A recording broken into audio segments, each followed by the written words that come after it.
Are you guys ready for more stories? God, my favorite. Evening. Bell. Okay. Rolling farmland spread out for him. Kaiman harvests his vegetables, wielding his hoe with deep concentration. The sky on this autumn evening is a deep crimson.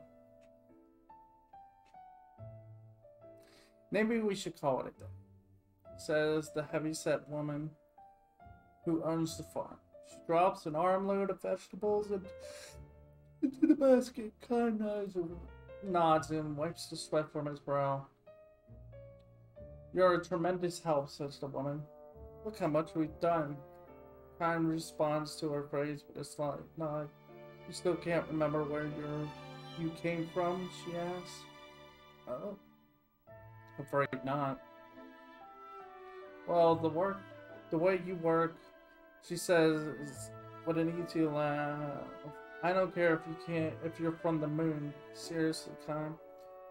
What will you do when the harvest ends? I don't know yet. I haven't made up my mind. There's plenty of work to do here, even in the winter. Says it'd be fine with me if you wanted to stay on a while longer. Thank you. She herself is a hard worker, armed human being. This is not a life that allows for luxuries. But going out to the fields at dawn every day and under work as the sun goes down softens the heart, even as it toughens the body. As they prepare to leave the field, a small bell begins to ring. The hour is still somewhat early for the church's evening bell. Time glances down the road at the base of the hill. A funeral procession advances slowly along the road, the mourners surrounding a horse cart bearing a coffin. The woman sets her hoe on the ground, removes her head scarf, and claps her hands together. Time scans the hills to find that all the other workers on the surrounding farms are doing the same thing. Clapping their hands, bowing their heads, and closing their eyes in the direction of the passing funeral. Time follows their example. The old woman leading the funeral procession swings the little bell. Its ringing echoes among the hills. The mourners pass in silence. The women in black veils, the men in black coats, heads bowed, the children on the rear elbow each other playfully, unaware of the meaning of death. When the funeral has passed, the woman raises her head and blinks her moistened eyes. The one who passed the way is going home, she says. Home? Somewhat startled. Home to the soil, to the sky, to the sea. All living, like all living things. The nods in silent recognition. How many deaths has he seen in this endlessly long life of his? All these people leave this world of ours, and we never see them again. In that sense, death is an infinitely sad event. If, however, we think that in dying, they go back to their homes somewhere, a certain comfort or even joy comes to mingle with the sadness. The kind who can never grow old or die can never go home. The woman scoops up a handful of earth and says with deep feeling, many lives have become a part of this soil. The lives of tiny, living things we can't see. The lives of withered grass. If you think about it that way, our vegetables are made for us by the lived lives of many others. Let's see. Can I ask you a favor, Kime? Of course. If I should die while you're working here, would you scatter some of my ashes on this field for me? A handful would do.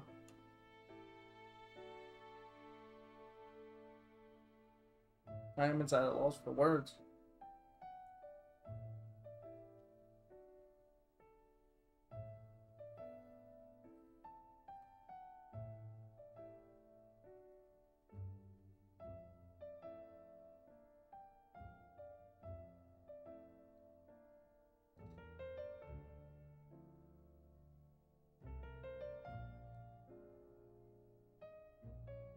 Husband dead,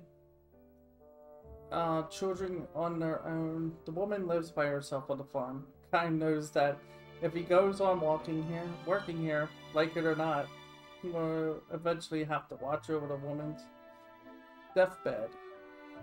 Even if she were to die 100, 200 years from now. Hey. The church bell rings, signaling the end of the workday. The woman clasps her hands before her, as she did when the funeral passed. I have been allowed to come safely through one more day. For this I give my heartfelt thanks. May tomorrow be another healthy day for me. Her voice in prayer resounds forcefully in Kyle's breast. This happens every time he hears the church's evening bell. The conviction overtakes him that he does not belong here.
Madam, he says to the woman after the last chime resounds. Yes.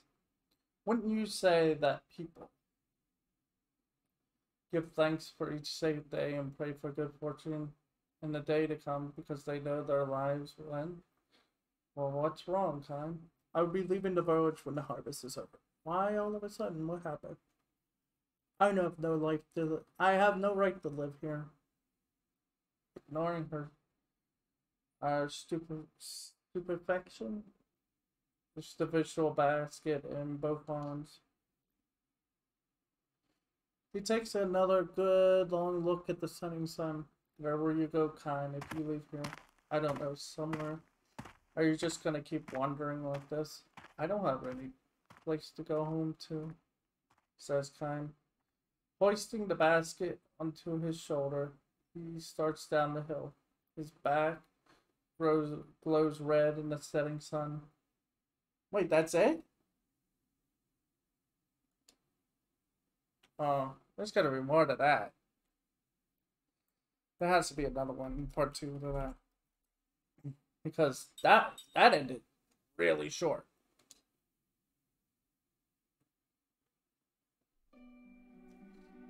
Oh, portraitist of the dead. She always has mourning clothes with her. That way she can begin a portrait as soon as the request comes in. And so it is today. Flipped into her mourning clothes. Her mourning dress. In the shed on the pier.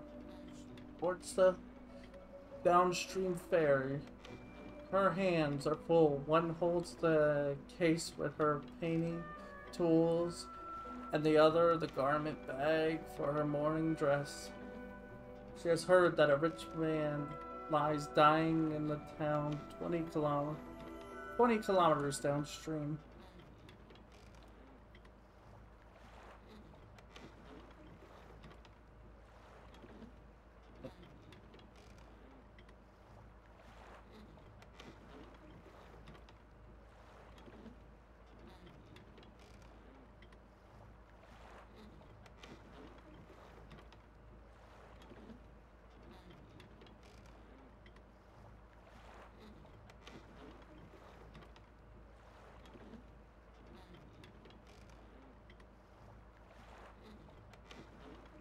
Her name is Rosa. It's a race against time, she says with a grim smile. I have to start as soon as possible before the face changes. Changes how? It's hard to say. There's a deepening strain to Rosa's smile. But I know it when I see it. When the person has gone from this side to the other. Once they've gone over, I can't paint them, at least not in a way that will please the family. It just can't be done. Rosa is a professional portraitist of the dead. The custom of preserving death masks is now widely practiced in this area. Families too poor to hire an artist. Artists dubbed the face of the newly deceased would dye and preserve the loved one's deathbed expression on a cloth pressed against the dyed face. Some families make a death mask with plaster. Only the wealthiest families can afford to hire a professional like Rosa, so that lurking in the background of an individual's death there could be a variety of disputes.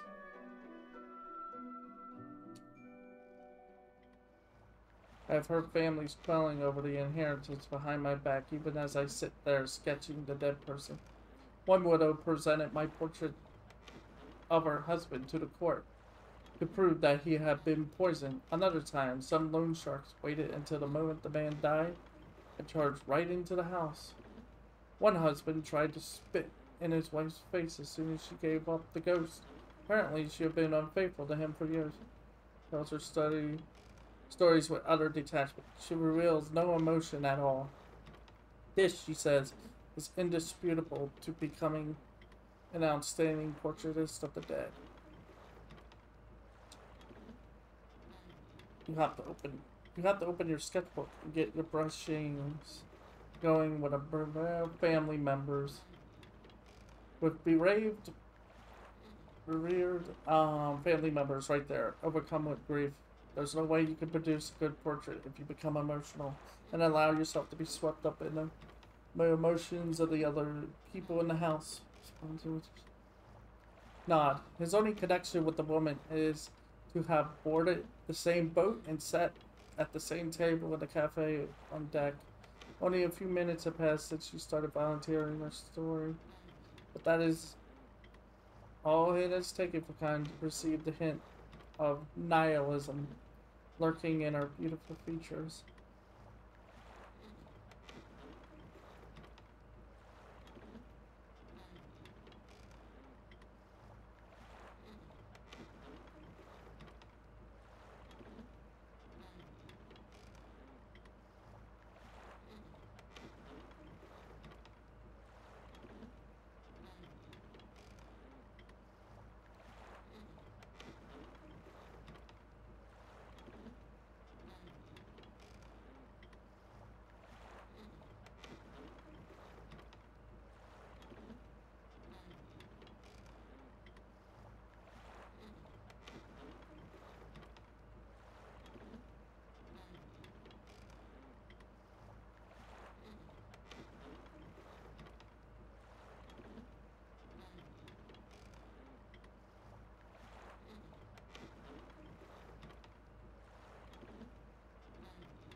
The more respectable artists despise painters like me.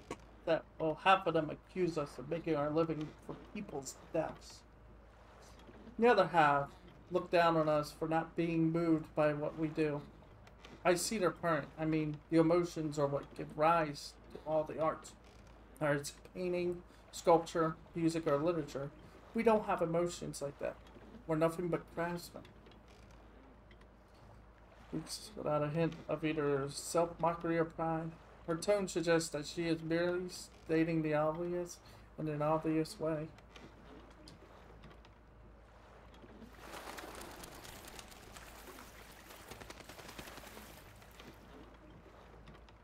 Chaim takes a sip of his rye whiskey, and Rosa drinks from her rose petal tea. The boat makes its leisurely way downstream. The season is spring.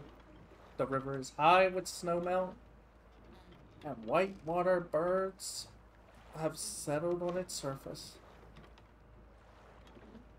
Strange. Altogether. When I first saw you, I thought you and I must be members of the same procession, which is why I took the initiative to speak to you. Her strange smile. He knows nothing about painting, and he is fairly certain there is nothing about his appearance that would cause him to be mistaken for an artist. It well could be, however, that in the profile this man drinking whiskey alone.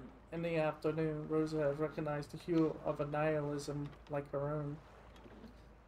Or then again, she might have perceived the shadow of the other side clinging fast to Chaim's back.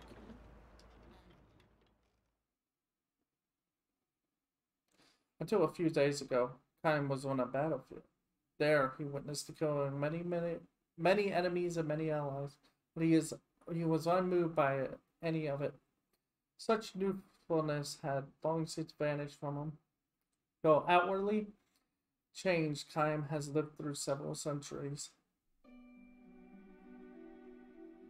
Rosa says she is in her mid-30s and in her 10th year since becoming a portraitist of the dead, which apparently puts her near the beginning of her career.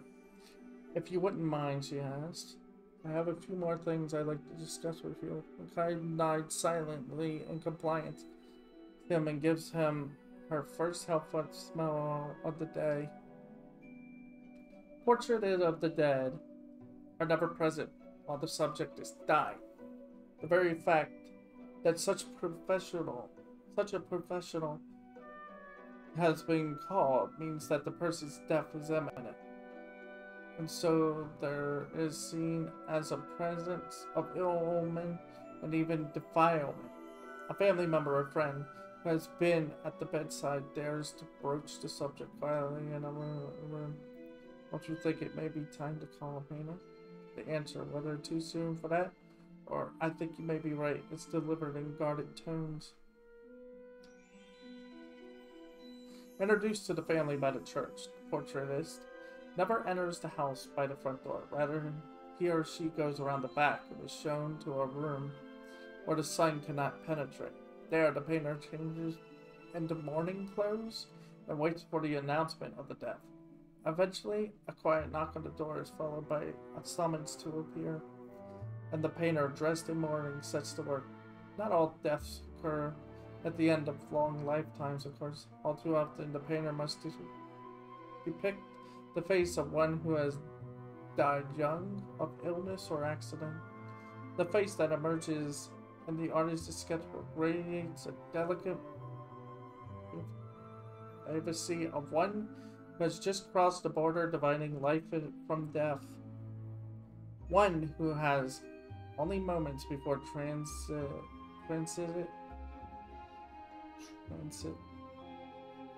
from this world to the other one.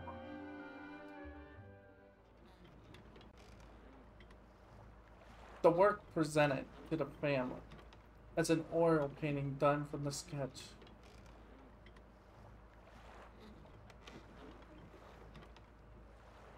The Rosa believes the sketch itself is a far more authentic portrait of the dead. There is nothing quite like the atmosphere in a room where someone has just died. How to put it? It's as though the flow of time has stopped, or time itself has melted into the very air. The sobbing and the wailing sound, as if they might last forever. The only movement of time in all this being the way the face of the dead person emerges little by little onto the blank white page of the sketchbook. She hands him her thick sketch pad. See? The faces of the dead. This is 2 years' worth. Many other faces are peacer. Others are full of agony. All without exception poses a mysterious presence. They differ unmistakably from the faces in sleep. Neither, however, do they look dead. They seem as if they might open their eyes at any moment, or just as easily crumbled into ash. They hover, men and women alike, on the very brink of death. After the body has cooled, it's too late. It's also too late that the family has begun making its preparations for the funeral. The game is won or lost in those very few minutes following the death itself. All we can do is start sketching as efficiently and expeditiously as possible. And a pained smile rose at Ed's. In the eyes of the family, though, that makes me a cold-hearted woman. The pages are saying nothing. I would like to tell her that it is the same on the battlefield. There's no one there. No one has time to mourn the death of a soldier. If you're busy shedding tears instead of doing the next thing you have to do, you end up being one of those forced to travel to the other world. The final sketch of the book is unfinished. The face of a young girl. The general outlines of the hair and face are sketched in more. She had my daughter, she says softly. But wow. A portrait painter of the dead reaches full maturity in the profession when she is able to paint a member of her own family. Which only makes sense. I mean, how self-serving is it? If you can be coldly objective towards the death of a stranger, but not towards the member of your own family. Her daughter died 2 years ago. The girl's 3 short years of life brought to a sudden end by a bad flu that was making the rounds. I was holding her hands almost until the moment she died. I was in tears, calling her name, pleading with her to come back to me, not to die. After the doctor looked at her with a shake of his... after the doctor looked at her with a shake of the drooping head, though, Rosa released her daughter's hand and opened her sketchbook. With her tears, she picked up her pencil to her daughter's face, but I couldn't do it. The tears came pouring out no matter how much I wiped them. I simply couldn't work. Some areas of the white paper were wavy, perhaps where Rosa's tears had fallen.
I guess I'm not qualified to be a portrait of the dead. she says with a smile, glancing down the river.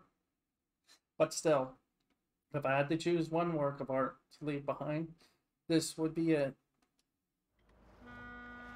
The boat gives a blast of its stem horn. Frightened, the birds on the river leap into the air in a great mass. Time closes the sketchbook and returns it to Rosa. He considers complimenting her on the excellence of the drawing, but chooses silence instead. Such praise, he feels, could be a sign of disrespect for her work, for Rosa herself, and for her dead daughter. I didn't mean to bend your ear like this, she says. I'm sorry. He stands and peers at Time again. Really, though, you look like a member of my profession. He has a strange smile and shakes his head. Sorry, I shouldn't have said that. She responds with a strange smile of her own. And you probably wouldn't like be saying this either, but please call me if you ever need a portraitist of the dead. I won't need one. I have a family. A family? Well then, when your own time comes. With a little chuckle to leaves, her right hand grabs the case with her painting supplies. Her left the garment bag with mourning clothes. Unfortunately, Time will never leave her services. He cannot go to the other world just yet. On the long, long road of his life, how many deaths must he encounter? Last again, the boat gradually lowers its speed and edges towards the riverbank. The landing draws closer. When he leaves the boat, his journey will begin again. It will be a long journey. The next battlefield lies far beyond the mountains that tower in the distance. Can we stop with the sadness, please? Well, that's it. Okay. We can finally play, by the way. These are part of the game, and they're important. That's why I read them.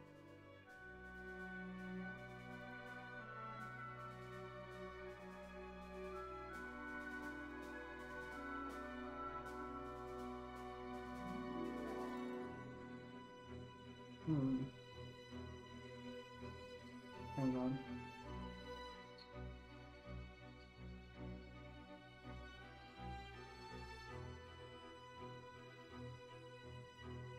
I'm looking for where I was before.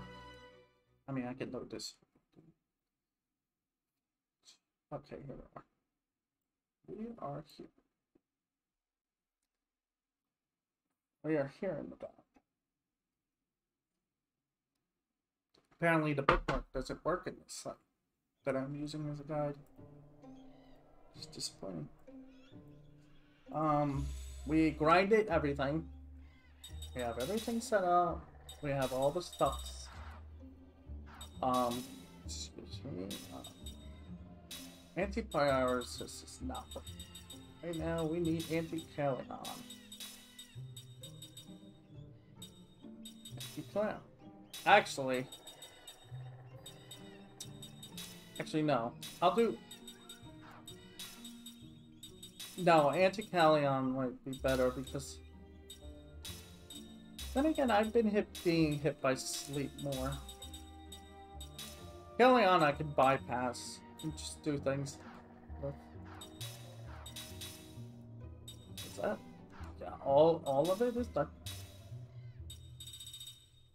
No, we do not have level 3. It's all good though.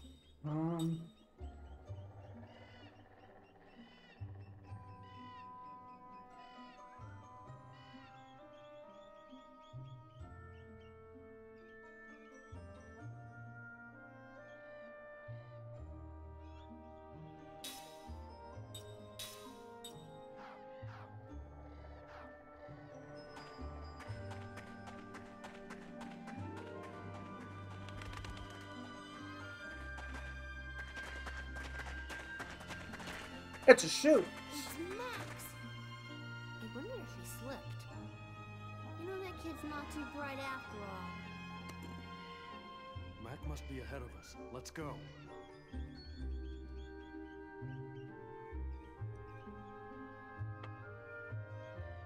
Feel good to actually be able to play.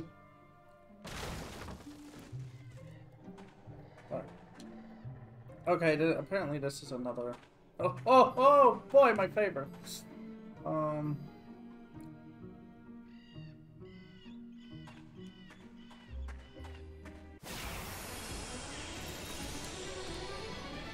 Out of my way.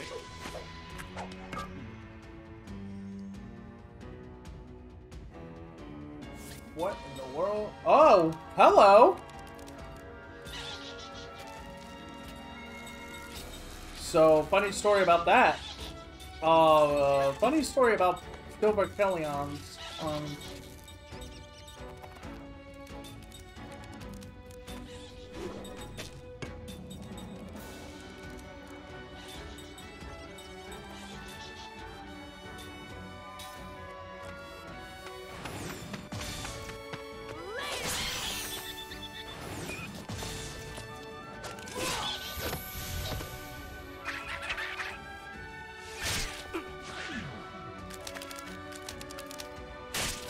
Ow. That's what I was afraid of. Yeah, Silver Kellions are the metal slimes, or the pretty much the enemies that are like, they always run. If you kill them, you'll get a ton of experience or money, depending on the version. If it's like gold, but if you kill it, you'll instantly get a level. At least for now.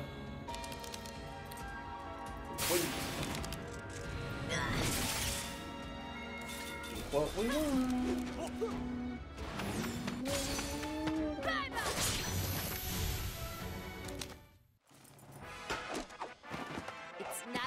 To lose.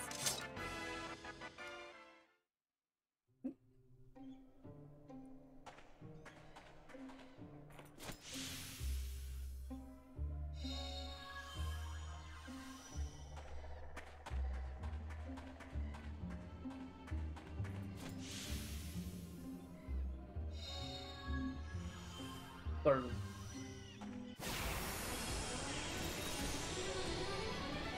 Looks like we got a good chance. We.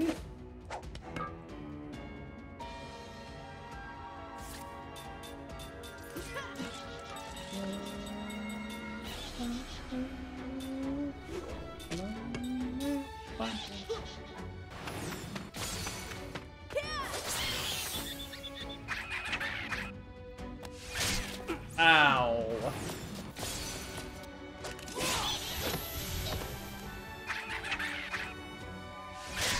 So they have 430?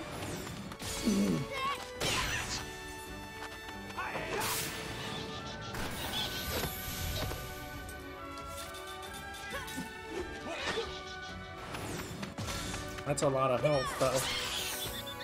Concerning.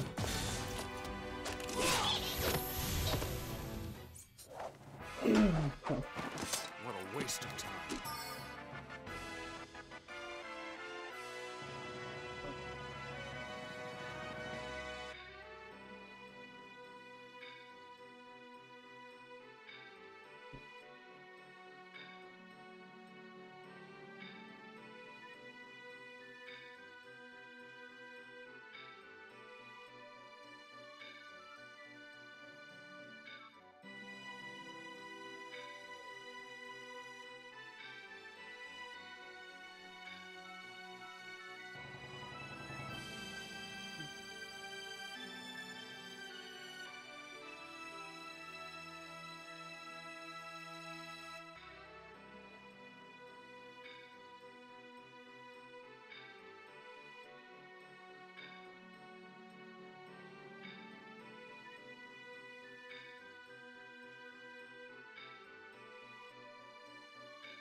Yes.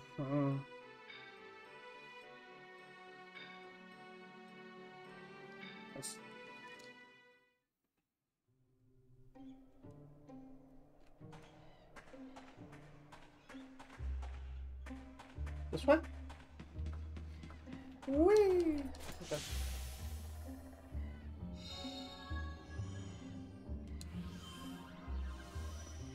Back to the third crossing.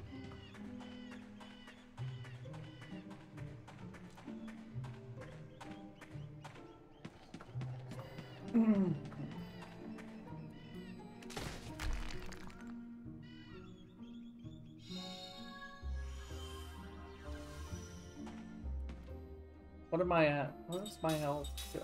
Good. That's fine. Just gotta keep an eye on my health a little bit. Just head back to the first crossing. Okay.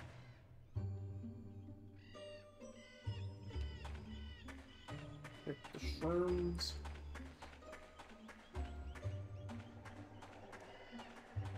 Shrooms.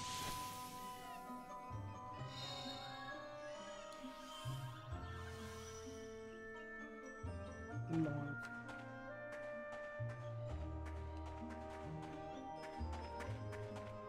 Ram the stuff there.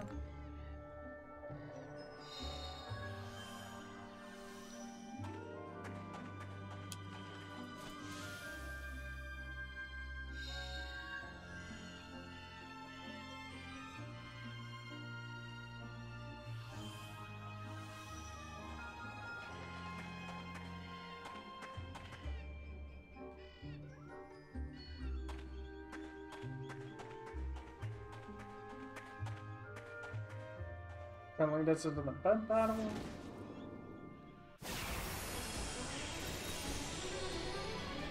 You want a piece of me?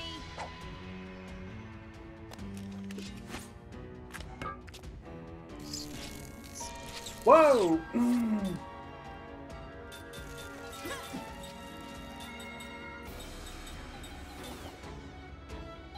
Oh, it'd be great if it did. It would actually unleash.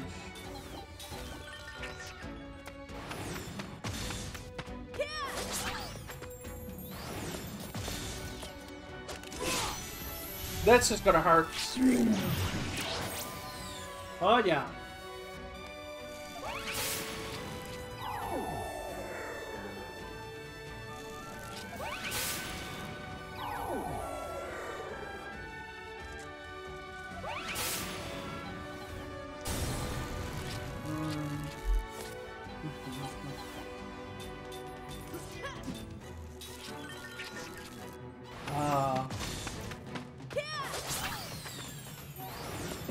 So flare mine.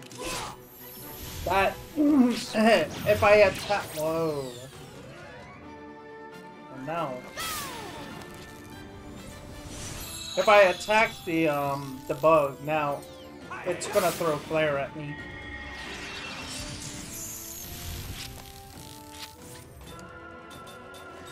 But I don't have a choice though.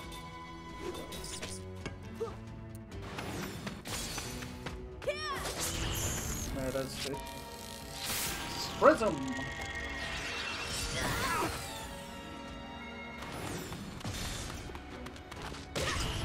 Oh, that stays on there indefinitely. Oh, oh boy. What a waste of time. Yeah, that is a waste of time. Got other things to do. Let's go.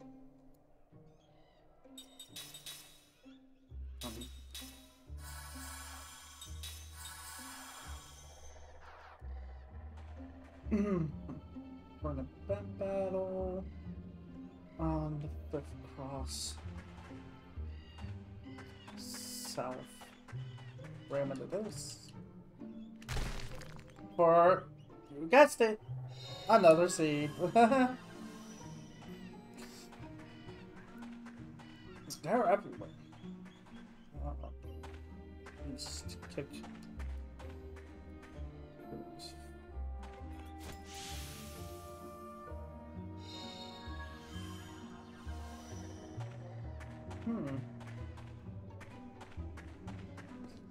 Exit to the next screen.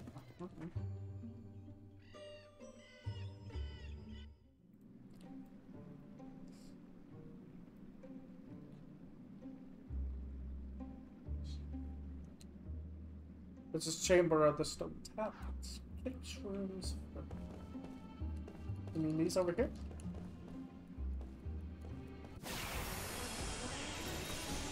Man,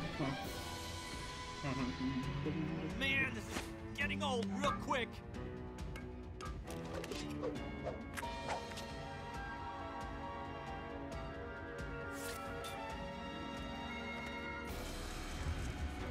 Oh, spirit magic, huh?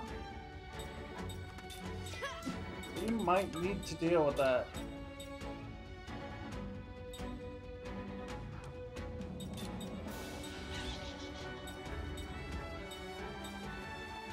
He's Earth, so...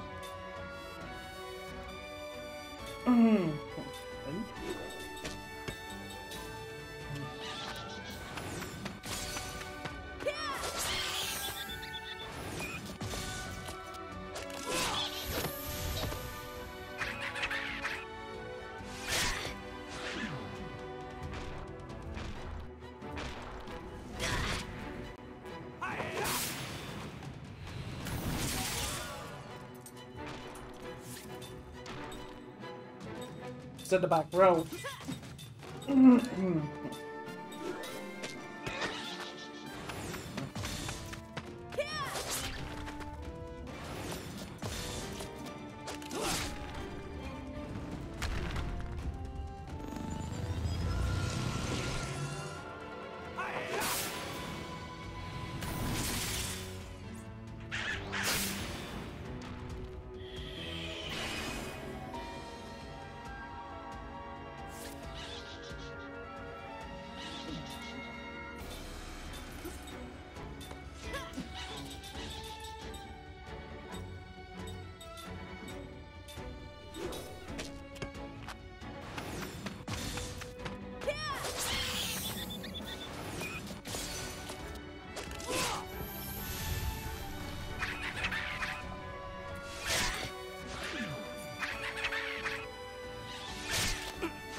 I think I can.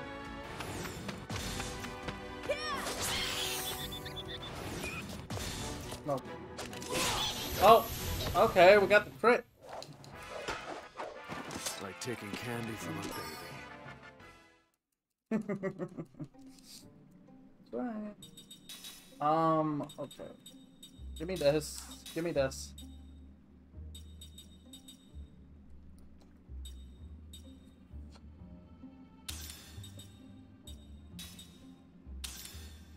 Let's see what this does now.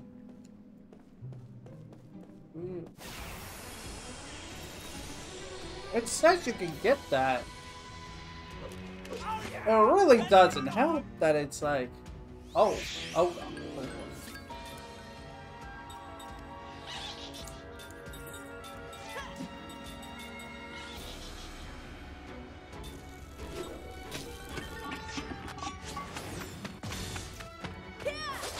You're supposed to be able to grab that,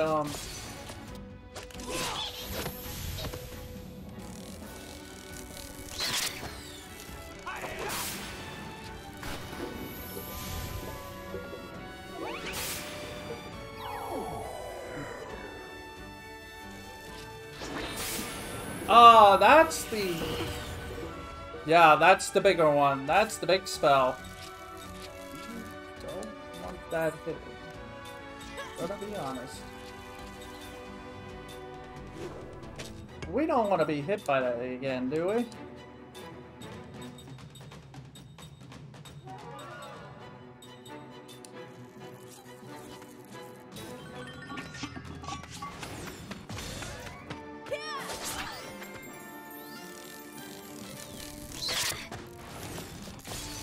Paralyzed. That's fun.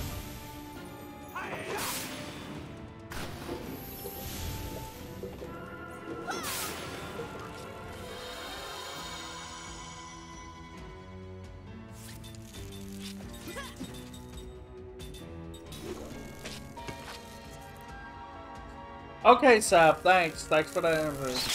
Ow. Dang it, okay.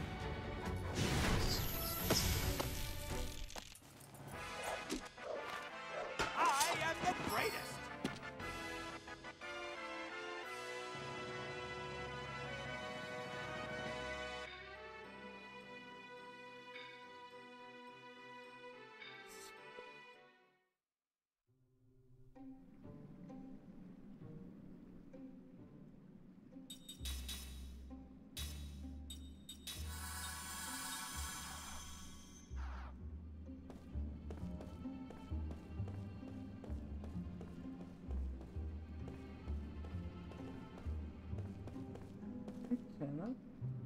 It says you can craft that. Pick shrooms.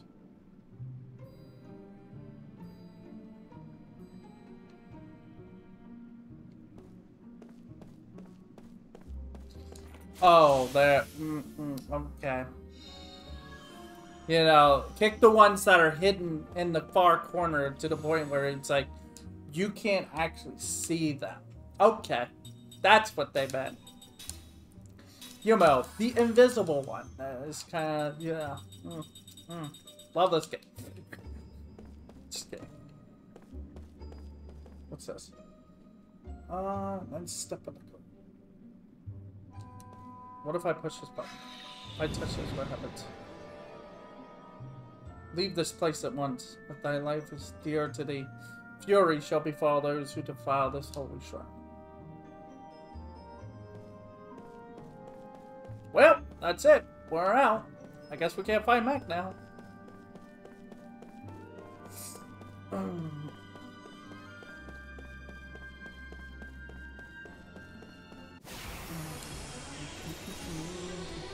Let's take him now.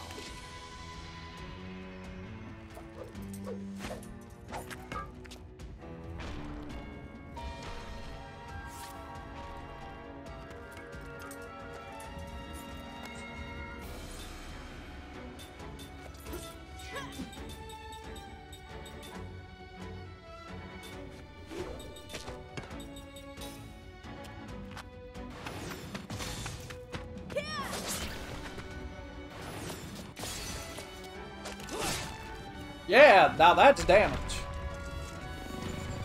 Because of the ring. Charge.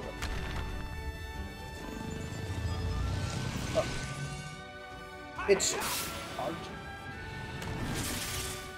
Excuse me?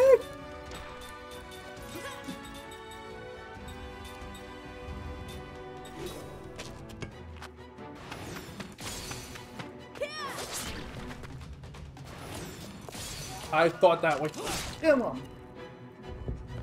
Hammer.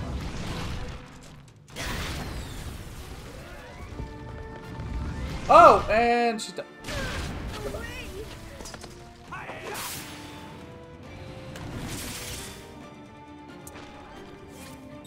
Why? Wait. Hold on. Let me just. Okay, they're okay.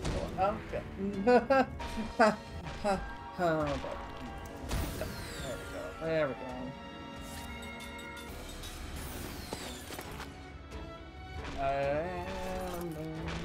Oh, okay. Point. Okay. Charge. Okay, charging. He's charging. Charging. Get up, Sap. Get up. Thank you. Sorry about that. No, okay. Sap is back. Which one? Which one? Which one? Which one was charging? That one. The one that's blue.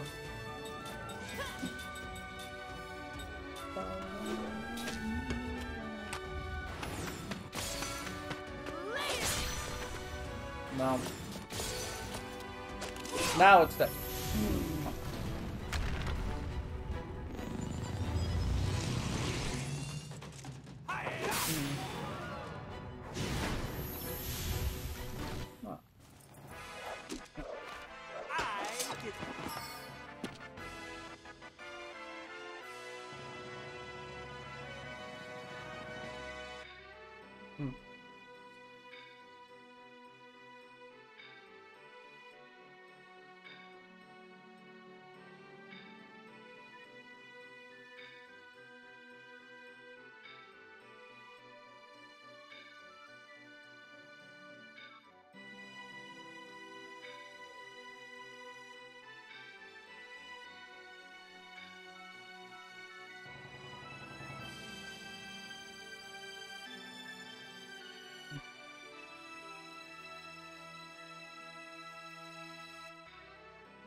I'm gonna take another quick break.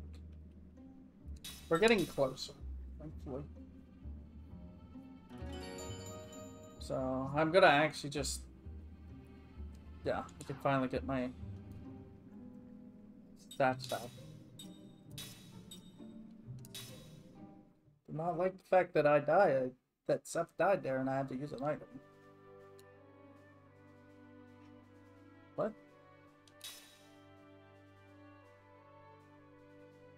Don't. What?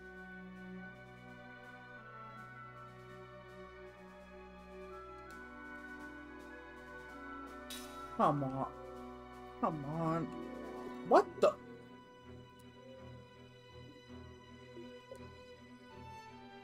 Well, no wonder I can't get... When? This... My Xbox 360 is weird. Yeah, and now it's in a perpetual loop, isn't it? No, it's not. It's...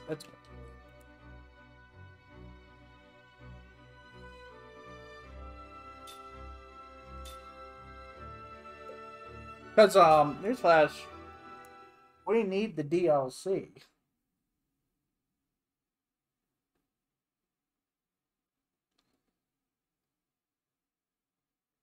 So I hope that doesn't mess anything up later on.